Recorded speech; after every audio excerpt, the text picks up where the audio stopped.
He's kind of like the Joe Rogan of the hospitality industry right now. We want to get people back to hosting instead of getting angry at Airbnb because they forgot to click a listing and they blame it on Airbnb and so on. So that's our vision for our product, but maybe more on an industry trend. It's more a thing of dynamic pricing.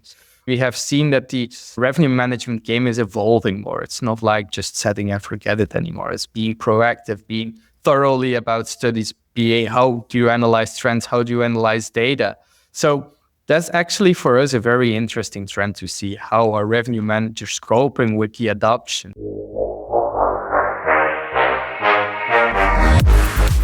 You're listening to Slick Talk, the hospitality podcast, a podcast for those who are in and around the hospitality industry who love, live, and breathe what they do.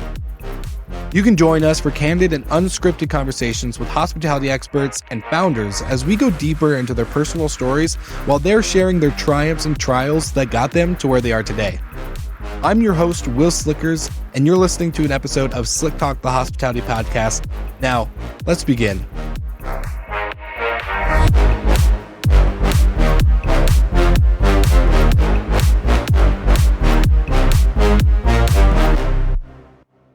Welcome back, Slick Talkers, to another episode of Slick Talk, where we dive in with experts and industry founders and leading executives on the greatest discussions of all, hospitality. And today's guest is Bart-Jan, who is the co-founder of Otamiser, a platform that enhances online distribution and booking optimization for hotels and short-term rental properties through data-driven strategies.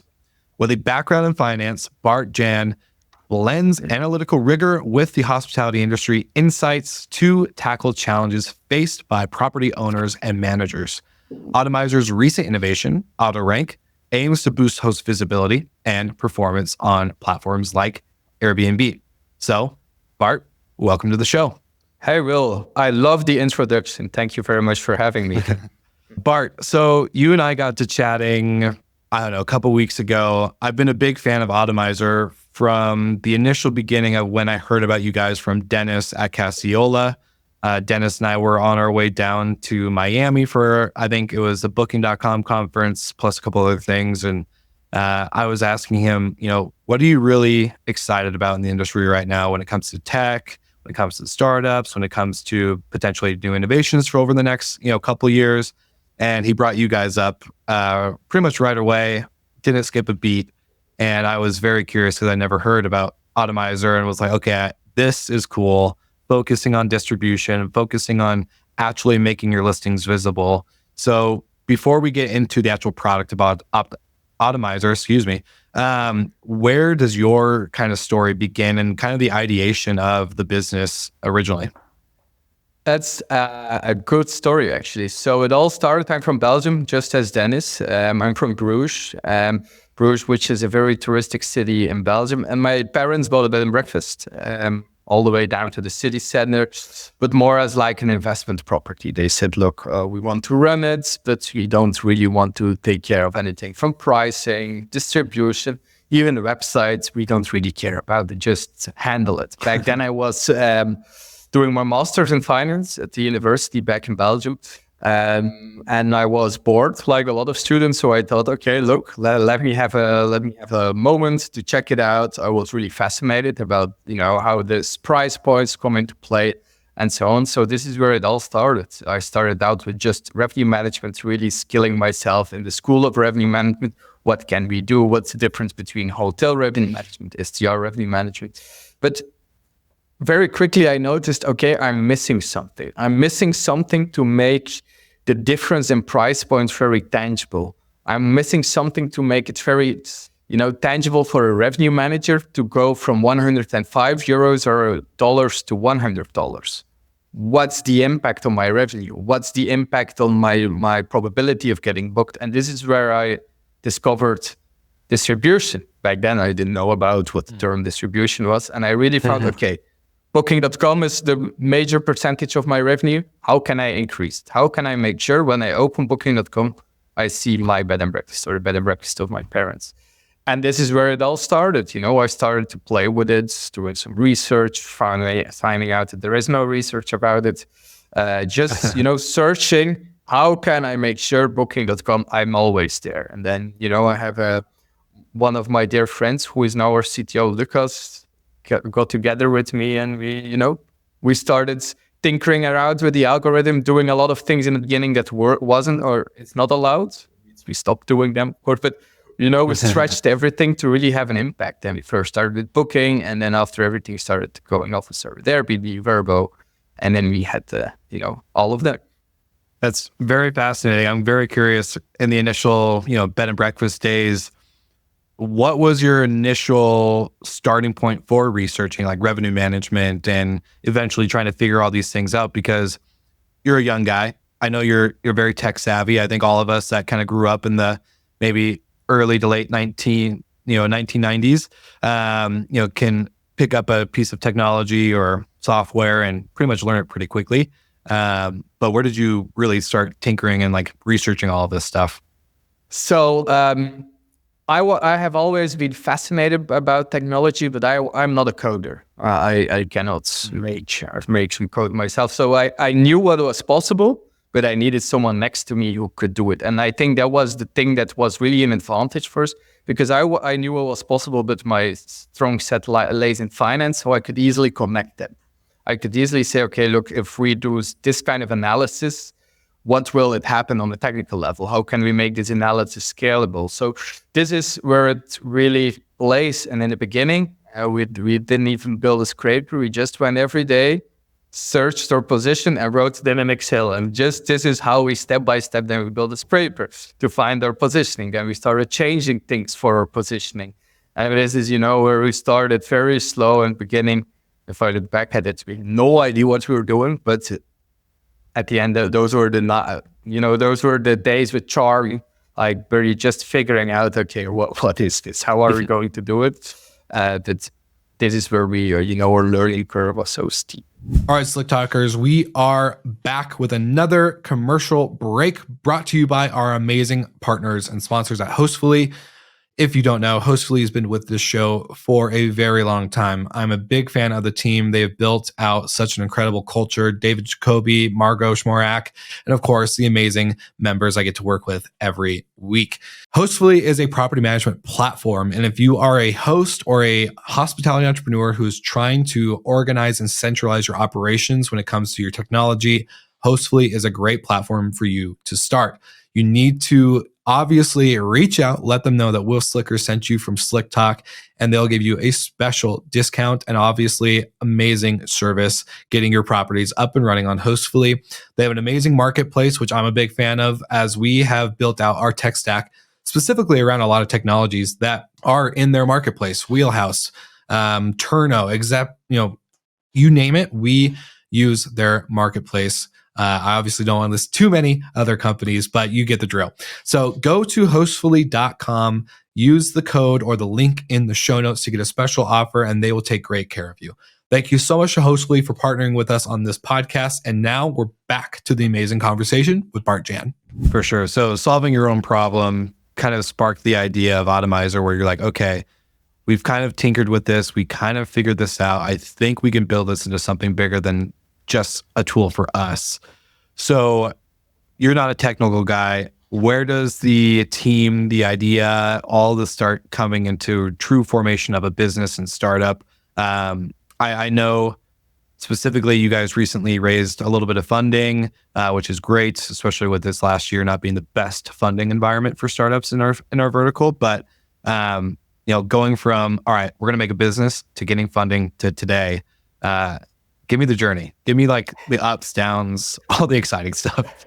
So the story I was telling with, tinkering around, putting data in Excel, building a scraper, we were not officially a company back then. I was 21 and I'm 25 today. So there are 3.5 years apart. In the beginning, we just played around, it was just a bed and breakfast, just like more of a hobby, where we started, me and Lucas, our CTO, started playing around. And all of a sudden we were like, okay, we have something we can offer. It was a very MVP back in the day. If I look back at it, it didn't work really well, but we could sell it. We have something, let's just try it so we don't have to do student jobs this summer. This was our initial idea. We didn't want to work in restaurants. We just wanted to know what we were playing with as a hobby project to sell it, so we didn't have to do a student's job. So we did it. We sent an email to a lot of hotels back in Belgium, and the response was very great. So we tried to test it, and we got some, if I now look at it, low amount of money, but we got money. We were happy. We didn't have to go to work in a restaurant. So this is where it all started. We started having more hotels to play with. And this is, after the summer, we noticed, okay, we need to make this official because we're doing something. We're getting paid non-officially. So people, we should make it official. But back then we were 21. At the end, we had a little product, which we had no idea. So we started selling other things as well. We started selling websites. We started selling restaurant softwares like installments. We started selling PMS integrations for hotels. We started integrating channel managers for hotels. Our vision was, okay, look, we still have no idea how to do all of this, but let's at least stay in the space and try to learn as much as possible from it. So we were PMS implementers, CRM implementers, CRS implementers, OTA connectors. We did it all. Every consultancy case in the books, we said, yeah, we can do it, and we learned it on the case. So this is where we, reached initial capital initial payments, and with that payments, we invested back in developing a product. We did some courses where we if you know this kind of skill set, we can solve the next problem. So in the beginning, it was all about selling a service, getting the money and investing it into a product. And we did this for, I think, over a year, where we did at the end very crazy things. We did build systems for campings. We did we sold things to nudist campings even. We have a lot of funny stories from that age. But so we did that, and then we noticed, okay, look, we have a product right now. The product is sufficient. Let's start to scale it. So this is when some other people also joined the team, and we started doing sales. We started doing outreaches, and we noticed there was a lot of demand for it. So we were lucky enough to quickly scale it bootstrap because of our service layer that we had then. We had the money to invest back in the product, and then we scaled our business to last June, where we did our fundraising round. So we did a bootstrap scaling to 1.8 million in ARR. And then we noticed, okay, look, we had some fun here doing bootstrap, doing the rock and roll startup thing, but let's now make it a real company. Let's make it for real. And this is where we get our VC money. So from the moment we decided, okay, this is where we're going with our life, with our company, it all started to accelerate very quickly. I love it. And do you ever get a little nostalgic about those early days of just kind of figuring stuff out and doing all the stuff and playing around and just having fun with friends? And does it, raising capital make it more, I don't know, not to kind of, I guess, diminish it, but kind of professional, grow it up a little bit where it's I don't know, maybe less fun? Maybe? Yeah. We get nostalgic sometimes. I remember in the beginning, so we had a client and there was a wrong reservation and we had to cancel it, something which just operational, and the hotel blamed us. So I remember Lucas and myself, we were calling booking, telling this crazy story why the guest should leave, and just talking to local support agents, and they didn't want to give us an account manager because we were too small. And it actually had charm because we had to think outside of the box. How can we come up with a story to cancel this guest for free? But then back in May, there was this booking event here in Amsterdam, and we got we're registered with Booking as a big account holder and so on. So we got the same entry as the guys from Marriott, from Hilton. So this was a moment where we were very, very nostalgic. It was Lucas, our CTO, and I who were there, we were telling each other, remember back in the day where they didn't want to give us an account manager, where we had to do this crazy stuff. Right now, we're the only one here not wearing a suit. So it's things changed. So we had a lot of fun stories from them. But this makes it a fun journey because we come from far and we did it. So that's what I love about our team. I love it. And early on, you kind of mentioned not just hotel distribution, but short-term rentals. So what really inspired the shift away, maybe not away, but because with you launched a new brand called Automate and really focusing on the short-term rental side. So why the shift from hotel distribution optimization to then the short-term rental sector? What were the signs that you were seeing that kind of sparked that initial idea, saying we should move into this vertical too? So the brand is called Otamiser, and you mentioned it already, Dennis. He was our inspirer. He inspired us to come to this space. We had like somewhat little clients, or like 1 or 2 big portfolios in this space, but they were just opportunistic inbounds that said, look, what you're doing for hotels, do it for me as well. But then we met Dennis, who started applying what we do for hotels on his business. And it was like a door opening. All these opportunities, all these options. And this was for us a no-brainer. Then we talked a lot with Dennis. We talked a lot with all the guys from Casiola. We did like a lot of research, talked with some other people we found online. And this is where we know, okay, look, what we do, so optimizing OTAs, has also a big impact in short-term rentals because of the volume they have to manage. They manage, let's say, 500 Airbnbs. They cannot do it anymore. In the hotel space, it was more of a knowledge gap where the owners didn't know how to daily optimize it, while in the short-term rental space, it's either a knowledge gap and also a time gap. They don't have the time to daily optimize their Airbnb. So this is where we saw an even bigger opportunity. And to be honest, Will, the people in the short-term rental space are so nice as well, which is a very big plus, of course, to come to the space. 100%. Yeah, I started in the hotel world, jumped over to short-term rentals, now kind of do both. But the hotel world is very professional. It's very, everyone's focused on brand and hospitality. And the short-term rental side, I think, is a little bit more entrepreneurial, where everyone's just kind of trying to help each other out and figure things out. It's very self-learn, build the plane as you fly it type situation. So I definitely agree with you. But I'm curious, the unique challenges with distribution on the short-term rental side versus the hotel side are very different, due to obviously dispersed inventory, not just being in a building or a couple different buildings, maybe a couple blocks away. It's actually spread out through multiple cities, multiple countries, even maybe multiple states in the United States. So what are some unique challenges that short-term rental operators face in today's market, and what does AutoRank specifically address with these challenges? And I'm also curious about kind of a second part of this question. How does, boosted listings on Airbnb potentially coming into play in the near future kind of affect or impact your business, if it impacts it at all? A lot of good questions. Let me start with the beginning. So maybe the biggest challenge or the biggest difference that we also saw in like productizing it for hotels and for short-term rentals is hotels usually have on platforms more on the Booking and on Expedia have a higher ranking just because they are hotels, just because we say because they are hotels, but because their inventory is much bigger, because they send way more availability throughout OTAs. While on Booking.com, for example, and you list your apartment and you have a lot of Airbnb bookings, this means that you won't send a lot of availability through Booking.com, meaning that you will never perform well on Booking.com just because there is a lot of demand on Airbnb as well, which, you're cannibalizing yourself in one point just to make revenue, while the hotel side of things doesn't have this problem. They have, let's say, 100 rooms, then they sell 20 to this channel, 30 to this channel. They sell a bit everywhere, and they can wave a bit on everything. Then this is why it's also good for us from a product perspective that came from the hotel space. We know, like apartments, they have like a listing boost, an automated listing boost when you only have one unit on Booking.com, and so on.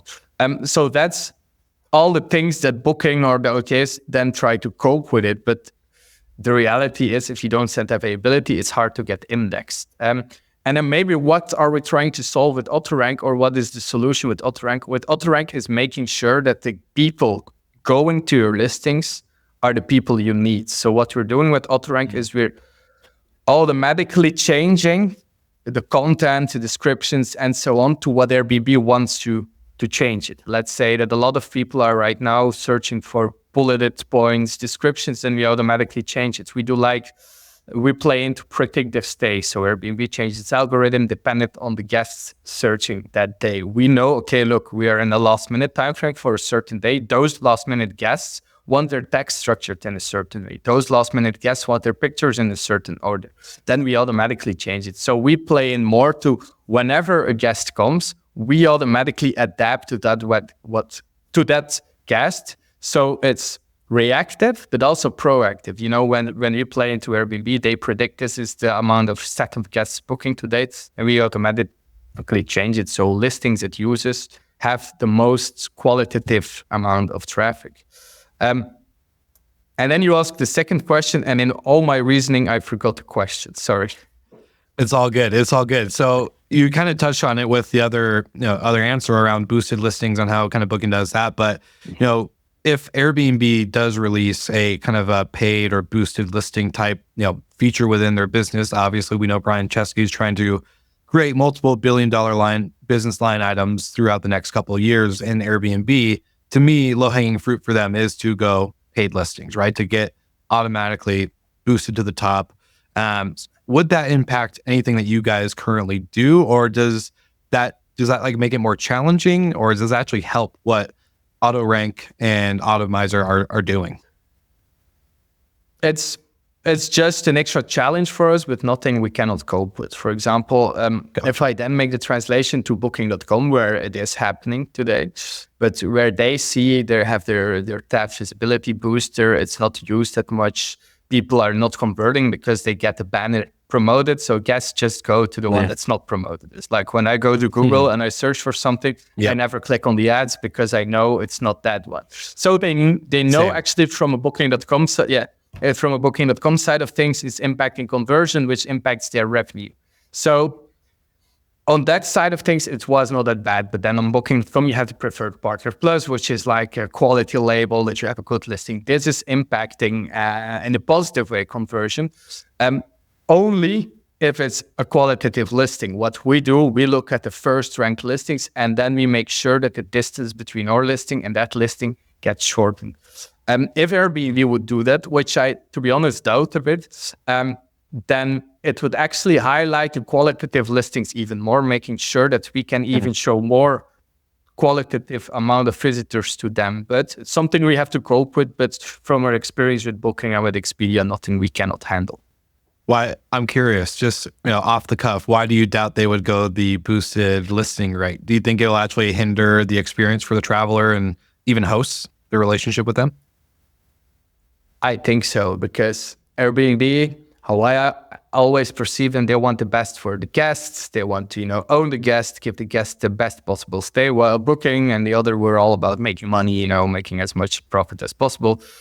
Well, if you do that, it's what you will see is a trend of not qualitative listings, not being booked that much, paying more commission to have a higher ranking, making sure that the guests staying will have a lower perceived value. So for me, it goes beyond, or it goes in between the vision of Airbnb. But of course, when you make money, it's to be seen what they will follow.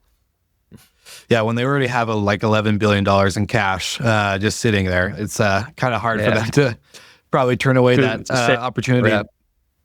Yeah, that's right. Well, I am curious. I am curious too, because when you started, playing around with this, distribution type play with the inn that you were working with your parents, to today, you were 21 to 25. Obviously, there was a lot that happened during COVID. So many people got into short-term rentals, jumping from hotels, going in the vacation rental sector. There's a lot of new inventory on the market. A lot of people buying, a lot of people co-hosting, turning second vacation homes that they normally wouldn't list, or maybe they had only on Vrbo to now Airbnb due to word of mouth on how much money people were making. It was kind of a gold rush. And now, obviously, we've seen a little bit of an exit. Some of the bottom has fallen out. Demand is slowly coming back, et cetera, et cetera. With the business that you guys do, your sole focus is to make sure that your clients are being top of mind when it comes to the listing and discovery. With so much saturation, I kind of want to, see what are your thoughts on the over maybe supply compared to demand? Does that also have a super big kind of driver in the way you guys build your company? Or is this just like a kind of a, hey, we're going to put our head down. We know there's going to be kind of like this oversaturated market of short-term rental inventory coming online, and eventually it'll go away. I like this question because it's I look at it like in the early days of dynamic pricing. In the early days of dynamic pricing, when you were in a market with oversupply and you were using dynamic pricing, you won the race because you had better price points, so your revenue was higher, so you could attract more landlords and so on. So this is where like the cycle started. Then over the last couple of years, and especially the last quarters, we see a big adoption in dynamic pricing, where Google Trends are surging over PMSs and so on.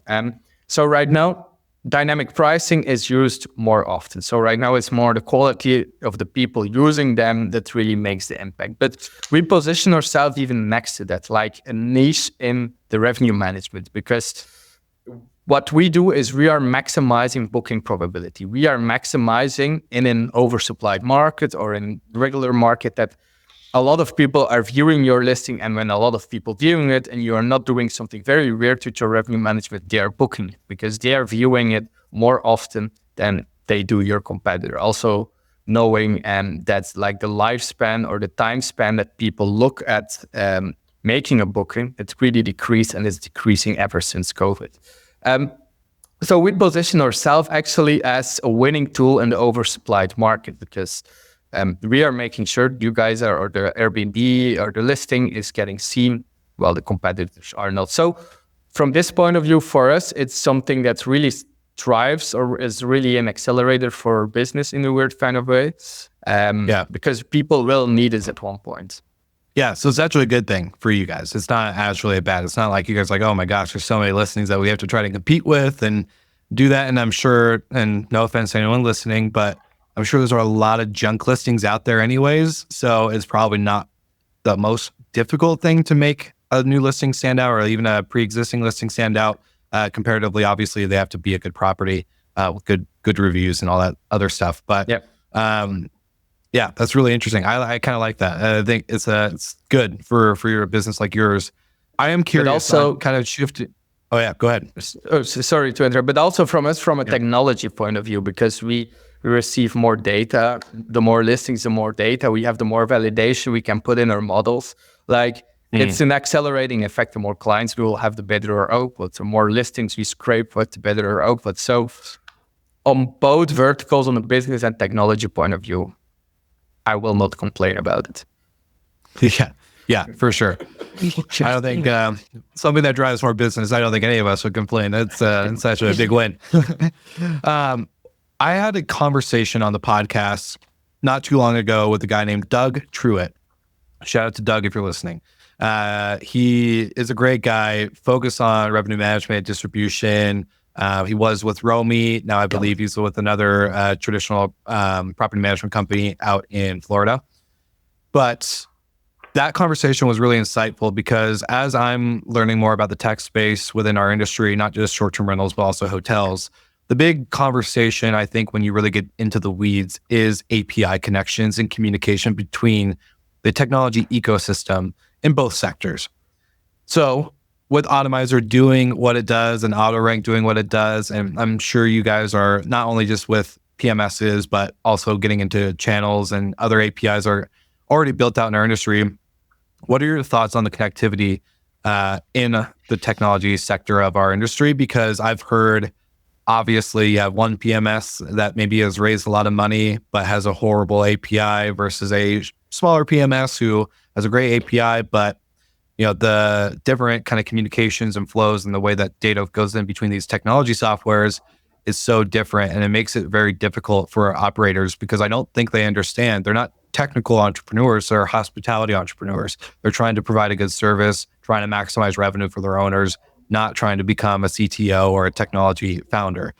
So with the API sector, kind of just give me your overall thoughts and feedback on kind of where you guys see the industry going. How can Otamiser or AutoRank even maybe shift the industry into a better communication and data sharing between these softwares? All right, Slick Talkers, you made it halfway through the episode. We are almost there, and I hope you're really enjoying the conversation as much as I did with Bart. Bart is an incredible founder and just young with a lot of excitement and energy around what they're building at Otamiser and AutoRank. But this episode is now also brought to you by Well and Good Morning Coffee. If you have not heard about us launching our own coffee brand at Good Morning Hospitality, which is my other show outside of Slick Talk, then you need to check it out. it's actually a joint venture partnership with Well and Good Professional Services. Jonathan Wicks, the founder of Well and Good, has been on the show before. And through a lot of conversations, we realized short-term rental properties and hotels suck at stocking great coffee inside of their homes, where guests are constantly left with crap Folgers or with other blends that maybe don't taste great. They're cheap. They're not restocked. It's kind of a mess. It's a whole headache. Yet your guests really love their coffee. So as a coffee snob ourselves, we launched our own coffee brand called Well and Good Morning, where we joined the Well and Good name to Good Morning Hospitality. So every morning is a Well and Good Morning. There we go.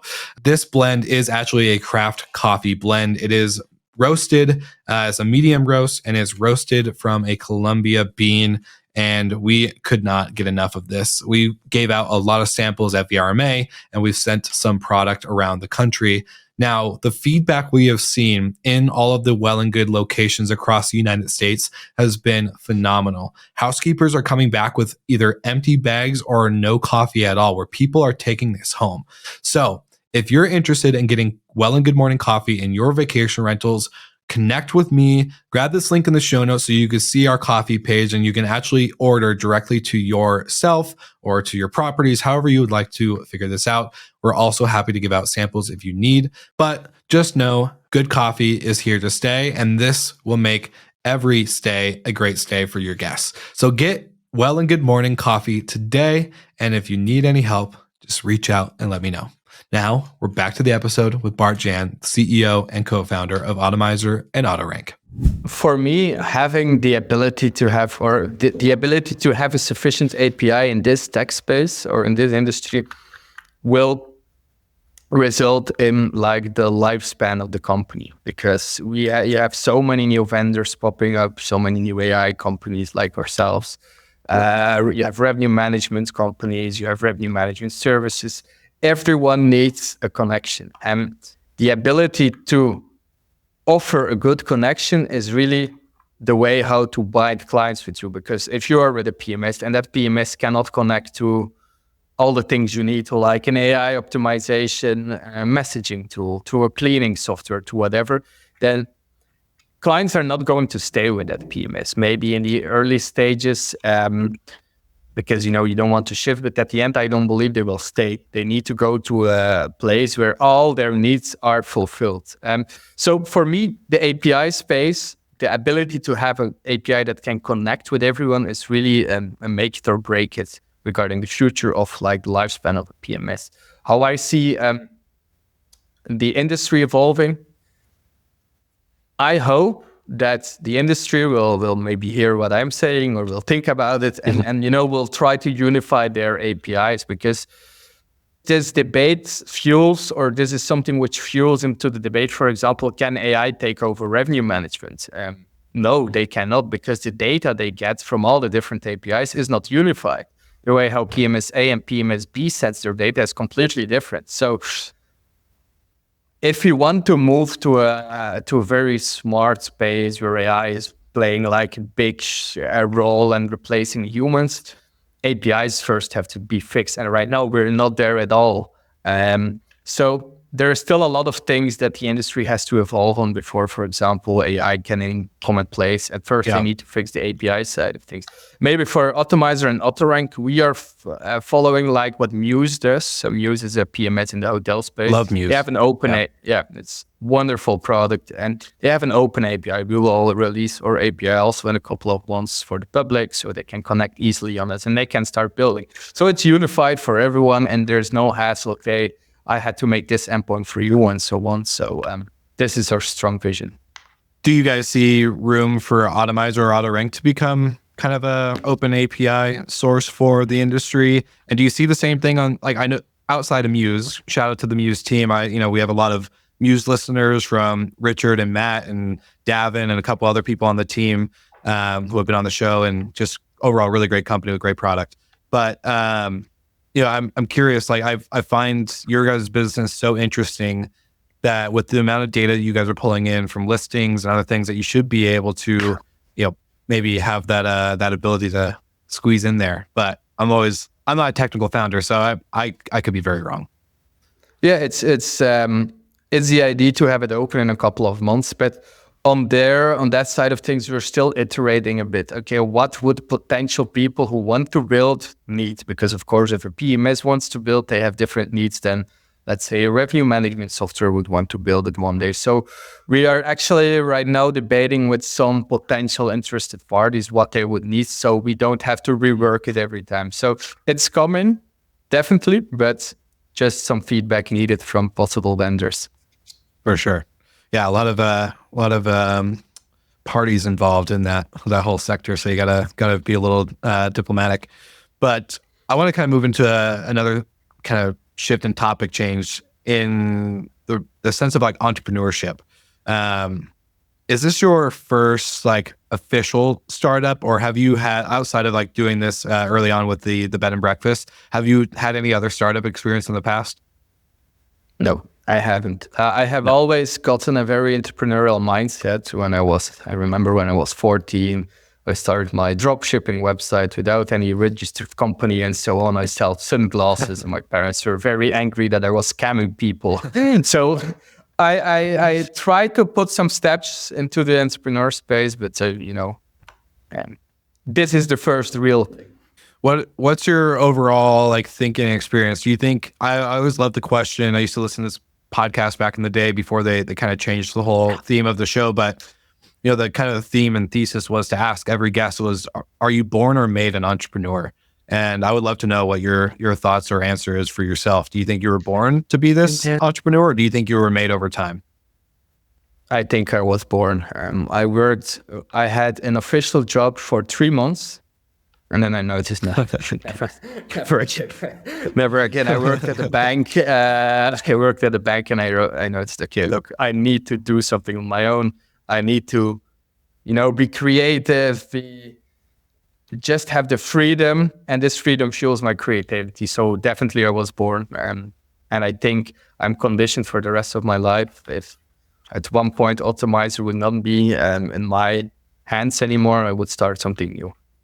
Do you think your upbringing and childhood had something to do with that, in the sense of like your parents bought this bed and breakfast, right? So you got to kind of see them maybe venture out and take risk. I know for people that haven't grown up in an environment, I never even heard the word entrepreneur until I was 21, 22. I didn't know what it meant. The first time someone said it to me, I was like, what? You mean like the Amazon building down the road is an entrepreneur, like was started by an entrepreneur? It's not just some big corporation that was kind of just always there. Yeah, it just pops up. So yeah, I'm curious, like, did that have any impact on kind of the way you were raised and grew up? Definitely. It's so my dad is, apart from the bed and breakfast, he has a marketing company himself. So it's the way how you look at problems, I think. And this is, of course, this is fostered into your upbringing or into your childhood, is the way how you tackle problems. Really, I always believe entrepreneurs try to do it outside of the box, try to do it not like black and white side of things. And this really fuels into passion, fuels into the way if you want to be an entrepreneur. And yeah, it's, as I said, I think I was born with it, just because also, how you tackle problems, how you go on with freedom, how you go on with flexibility, how you perceive flexibility, how you perceive freedom. That's all things that's part of an upbringing. And I believe that entrepreneurs do it in a certain way that fuels their children to maybe also be an entrepreneur. Yeah, no, that's great. Subconsciously, I truly believe. Yeah. Yeah, no, I do think there's a pattern of it. I have parents that weren't really entrepreneurs. My mom did kind of work for herself, but not in the most like way that I was like, oh yeah, she started her own business. I didn't really get it. But I think it is true to see like how you were raised does kind of impact your thinking around that. And I do, really agree with what you said. I am curious too, though. We have a lot of entrepreneurs in the space, hotels, short-term rentals, tech, etc., that do listen to the show. And there's been such a big wave, thankfully, during COVID that, brought in so many innovative startups and founders like yourself. Curious, from your experience as an entrepreneur, officially, you've raised funding, you have a team, you have a product, you have clients, you've made money. What is some advice that you have when it comes to entrepreneurship and what you expect versus what really happens? I think it's classic advice, but I could not repeat it more, is start to trust people in an early phase, because I was someone together, of course, with our CTO, Lucas, we wanted to do everything from sales to marketing to HR to every complexity, every vertical.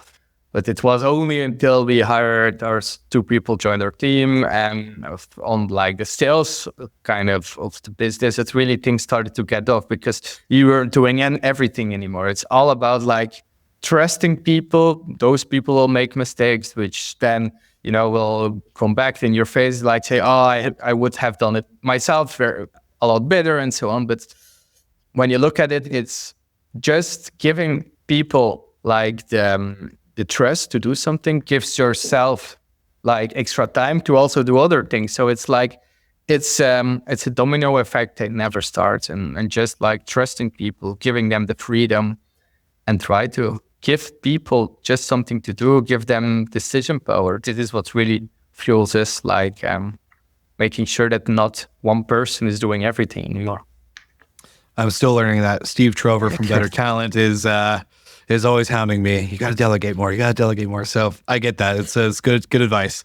I am curious. We kind of did go into future product or expansion for Otamiser and AutoRank, but outside of an open API and this new brand AutoRank, I know you guys launched at VRMA, right? Like officially kind of launched at VRMA.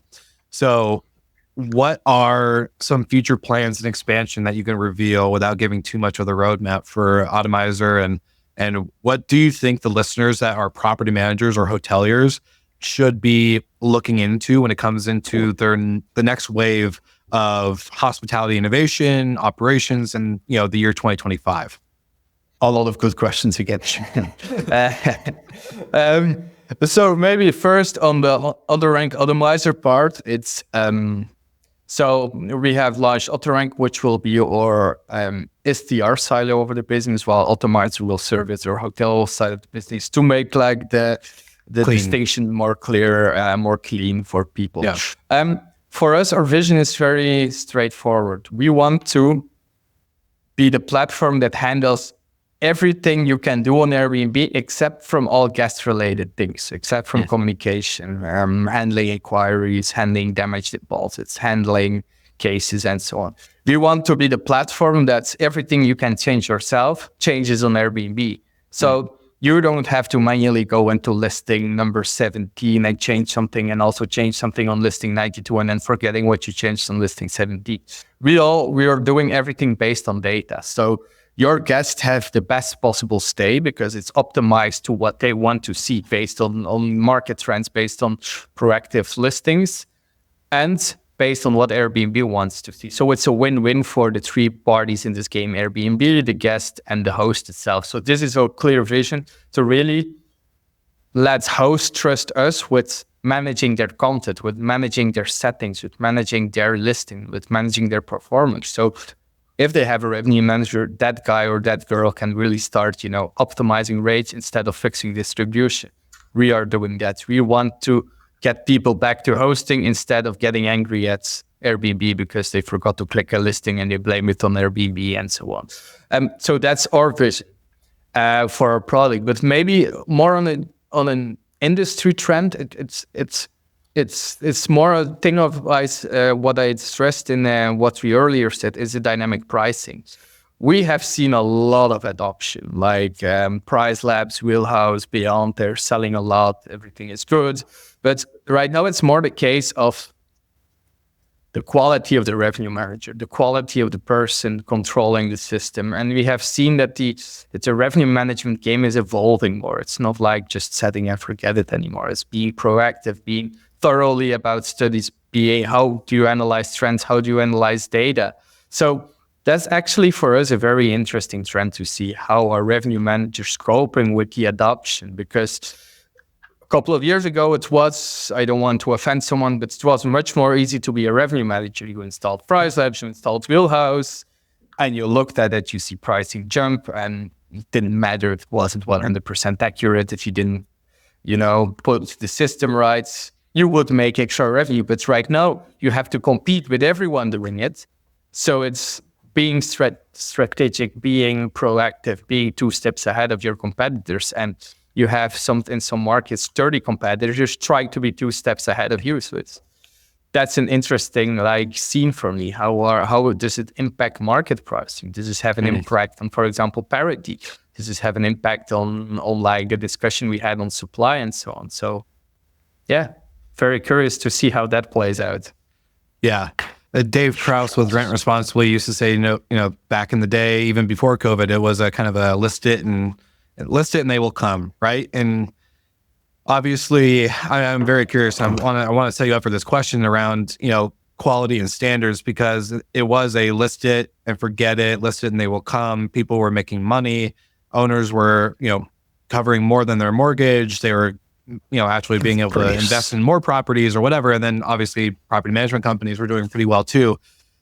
But obviously there's been a big flood. So how do you guys, when it comes to potential clients working with Otamiser or AutoRank, how do you guys kind of vet, or is there a certain standard requirement that you guys have? Because I know obviously you can't just take a crappy listing with horrible photos and, you know, horrible furniture and design and like make it number one, unless you can, because then I'd be very, very surprised. But it's more of a like the standards are rising, and I would love to know, because I'm thinking about the listeners right now who are probably curious or wanting to join AutoRank or, you know, work with you guys in some shape or form.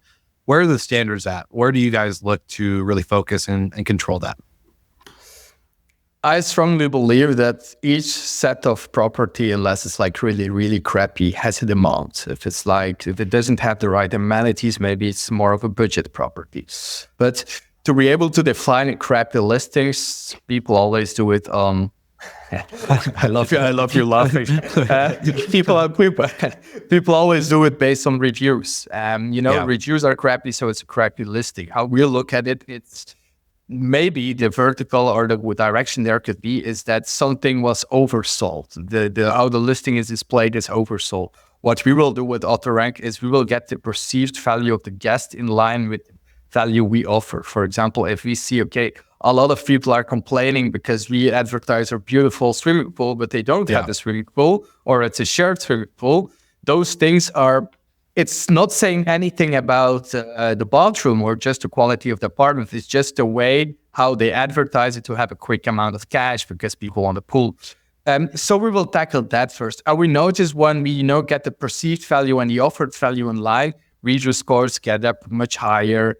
And the listings are not that crappy anymore. And then we believe the impact of price is much bigger, because if your offered value and your perceived value is in line, and then you charge $10,000 a night, people will just not book it.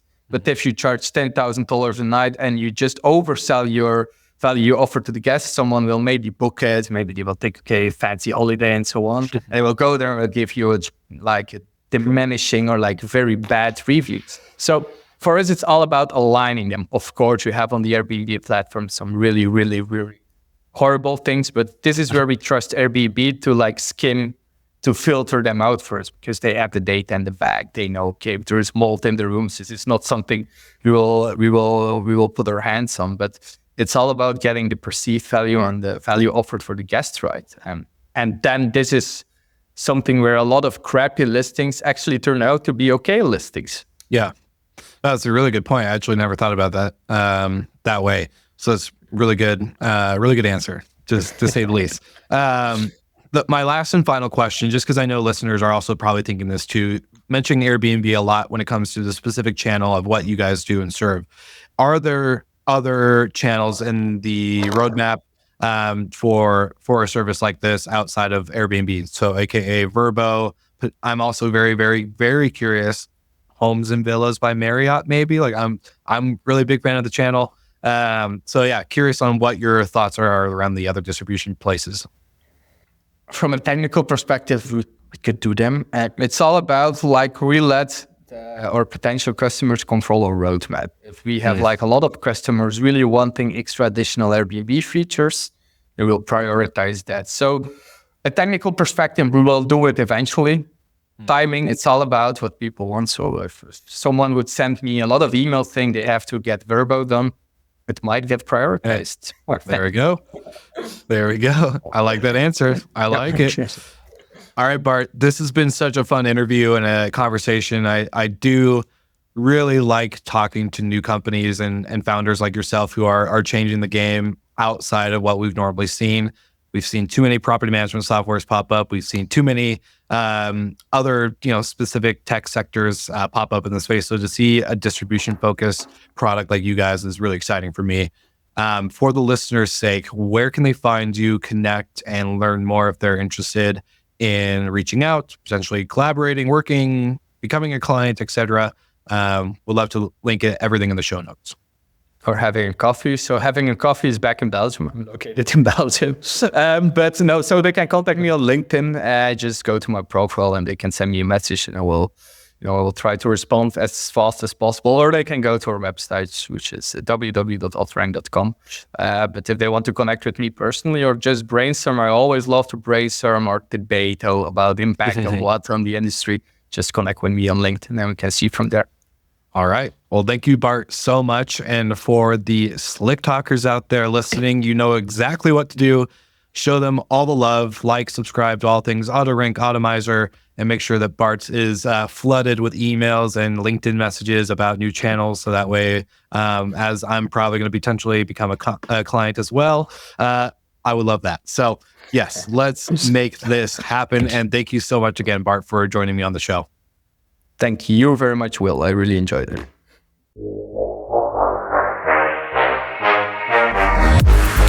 Thank you so much for listening, and thank you to our show partners for making Slick Talk, the hospitality podcast, possible. We hope you enjoyed the show, and we would love to connect with you outside of the podcast. So you can follow us on all of our social media channels for daily hospitality content, or find us on slicktalkthepodcast.com. And don't forget to rate, review, and subscribe so you never miss an episode. I'm your host, Will Slickers, and we will see you guys all again next week.